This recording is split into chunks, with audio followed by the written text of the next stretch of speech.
siamo in compagnia di William Cisilino, direttore dell'Arlef. Intanto buonasera, benvenuto insomma, a Radio.0, siamo in diretta streaming su Facebook.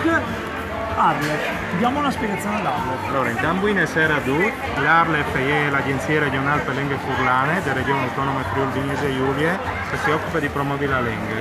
Allora fermi, c'è un problema di... Questo è per capire che molte volte la differenza delle lingue bisogna capirle, perché noi siamo in Friuli Giulia e bisogna in qualche modo essere un po' così, prendere di più in mano la nostra lingua, quindi ritorniamo indietro e ritraduciamo in italiano.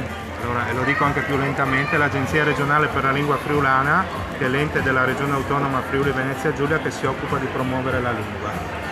Insomma, quello che vogliamo scoprire è, leggermente ci troviamo a Udine, che è un po' l'epicentro, perché quando diciamo Friuli è l'epicentro della lingua friulana, che è anche vero che in questo tempo non va snaturata, non va né dimenticata né snaturata, ma anzi che in qualche modo può anche dare una mano.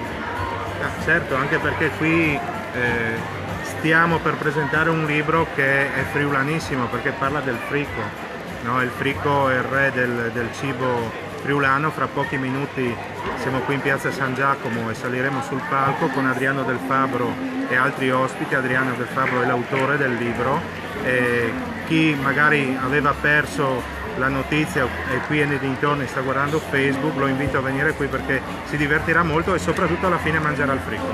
Bene, direttore, io non voglio rubare più tempo, intanto grazie mille per essere qui su Facebook Radio.0, buon frico a tutti e mi raccomando, diciamo qualcosa in friulano? Mandi a tutti. Mandi.